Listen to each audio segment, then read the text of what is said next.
Mesdames, Messieurs, bonsoir et merci de nous rejoindre dans cette édition d'information. Au menu de l'actualité ce soir, signature des conventions entre le Gabon et le Maroc ce vendredi au terme d'un forum qui s'est tenu pendant 2 jours à Libreville. Entre autres de ces conventions, le jumelage des villes de Fès du Maroc et Mouila du Gabon. Les détails dans un instant. Et puis visite ce matin de l'agence de presse africaine APA du Maroc à l'agence Gabon News du Gabon. Une visite qui s'inscrit dans le cadre des nouveaux partenariats entre les deux agences. Voilà pour les titres. En prélude de la Journée mondiale de la femme, une formation en informatique a été initiée ce vendredi à Libreville. Une occasion pour les femmes des associations gabonaises de se familiariser avec les nouvelles technologies de l'information et de la communication. Le compte rendu de Martial Tsonga et Justin Bitégué. Non, quand vous déplacez, c'est pourquoi il fait ça. Parce que vous avez bougé. Cliquez, bouton gauche, voilà. Maintenant, ne bougez plus. Bouton droit de la souris. Quelques explications ici. Chacune devant son écran d'ordinateur suit attentivement les instructions de la formatrice, qui, elle, en bonne pédagogue, donne les outils essentiels de la maîtrise du clavier, de la souris et bien d'autres accessoires.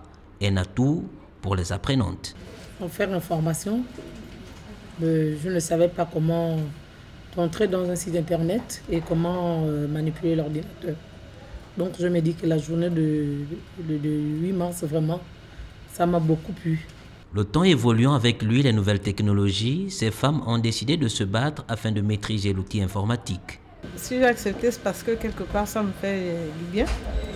Parce que je n'ai jamais touché à un ordinateur. Aujourd'hui, si je le fais, c'est grâce à cette organisation. Et ça pourra me servir plus tard. En acceptant de s'aligner, ces femmes ont refusé de se mettre en marge de l'évolution des choses. D'où le thème « Femmes, toutes égales à l'informatique ». Pour la concrétisation de leurs engagements, le Gabon et le Maroc ont tenu un forum axé sur les investissements et le climat des affaires entre Libreville et Rabat.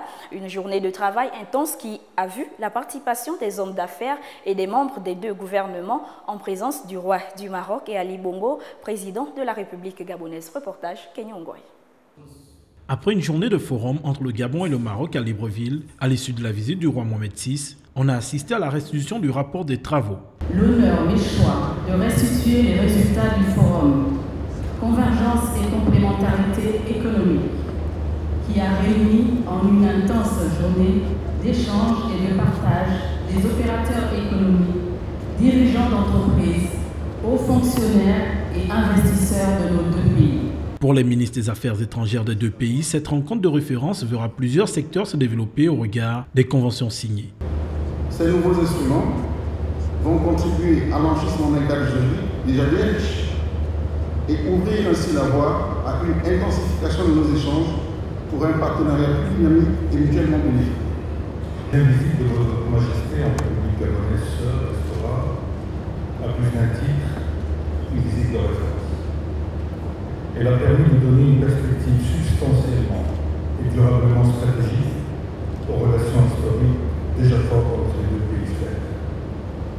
Une visite de référence en premier lieu à travers l'accord de partenariat stratégique dans le domaine des engrais signé hier. Un partenariat qui trouve son inspiration dans une vision politique partagée entre Votre Majesté et Son Excellence le Président. La phase des signatures des conventions a été la partie la plus importante sous les regards d'Ali Bongo et de Mohamed VI. Au total, 28 accords ont été signés, dont 26 concernant le Gabon et le Maroc et 2 pour le triangle au service de l'Afrique. Et puis, au terme du forum Gabon-Maroc qui s'est tenu à Libreville, plusieurs conventions ont été signées, parmi lesquelles le jumelage des villes de Fès du Maroc et de Mouila du Gabon, un jumelage qui contribuerait au développement de cette région du Gabon. Reportage Kenyon Goré. Pour un partenariat gagnant-gagnant, les villes de Fès du Maroc et Mouila du Gabon se sont engagées ce jour à se côtoyer et à apporter réciproquement leur contribution aussi bien économique que commerciale. Ce qui, pour le nouveau maire de Mouila, est une opportunité pour la mise en œuvre de la stratégie de développement de sa contrée. Je viens surtout pour représenter ma ville, la ville de Mouila, qui a l'opportunité de signer un accord de jumelage avec la ville de Fès.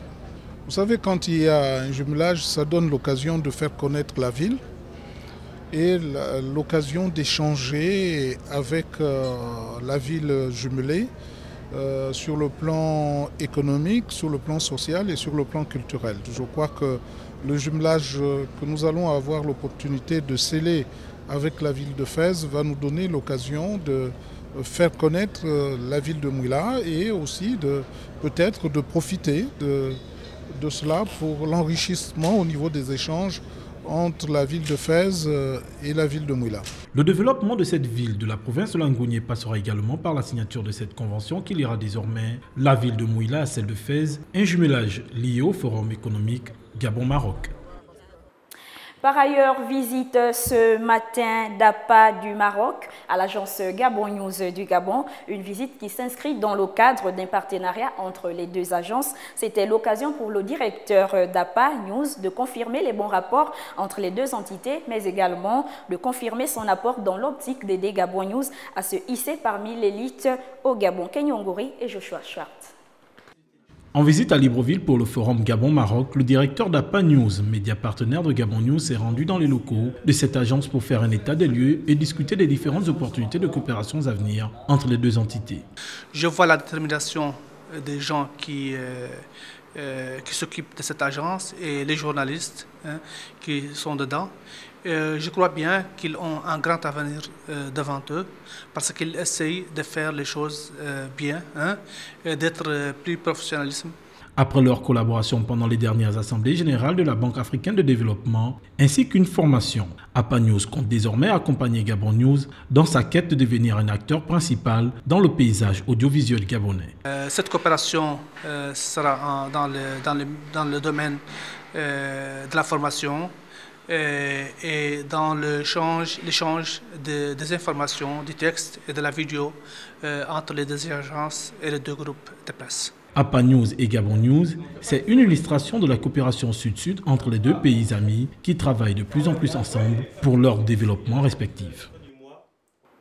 Et pour finir, on parle de l'hommage au maréchal du Roi Dieu. Il s'est éteint il y a 2 jours à Libreville. Il a inspiré réalisateur de films et auteur de romans. D'ailleurs, le titre du roman Roi Dieu, coupé de Odom Angon, paru aux éditions Jette d'encre, a été une de ses expressions. Martial Tsonga et Justin Bitegué ont rencontré l'auteur de cette œuvre. Regardez. Il était à double titre personne de chair et de sang et personnage emblématique du roman Roi Dieu coupé. Ici, le témoignage de l'homme qui à jamais n'écrira plus sur les murs publics pour véhiculer des messages aussi incompris par le commun des mortels. Pour moi, le maréchalat, c'était l'ultime figure de la folie sage. Dans des sociétés où on est un peu mu par l'inertie, il est important qu'il y ait des personnages comme ça qui sortent de ce moule-là pour exprimer le malaise des sociétés. Pour moi, c'est une partie de la liberté qui s'en va avec le maréchalat du Roi Dieu. Rendre hommage et immortaliser l'existence de l'homme est ici le souhait de l'écrivaine gabonaise. C'est vraiment dommage parce que le maréchalat s'en va. Mais pour moi, le maréchalat, c'est le moteur de mon écriture, en fait. Ça, ce n'est qu'une première crue. Le deuxième roman continuera de parler de la mémoire. Et à travers lui, le personnage, le maréchalat du Roi Dieu, c'est la mémoire, c'est l'histoire, c'est le questionnement de ce que nous sommes devenus en société postcoloniale. Pour que la mémoire vive, se souvienne que tout présent a un passé, que la vie est un champ d'infini possible et que personne ne peut régenter le futur, écrit l'auteur à la 4e de couverture.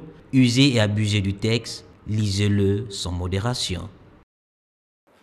Voilà, c'était là l'essentiel de l'actualité du jour. Merci de l'avoir regardé. L'information continue sur www.gabonnews.com. Excellent début de week-end à tous. Au revoir et à très bientôt.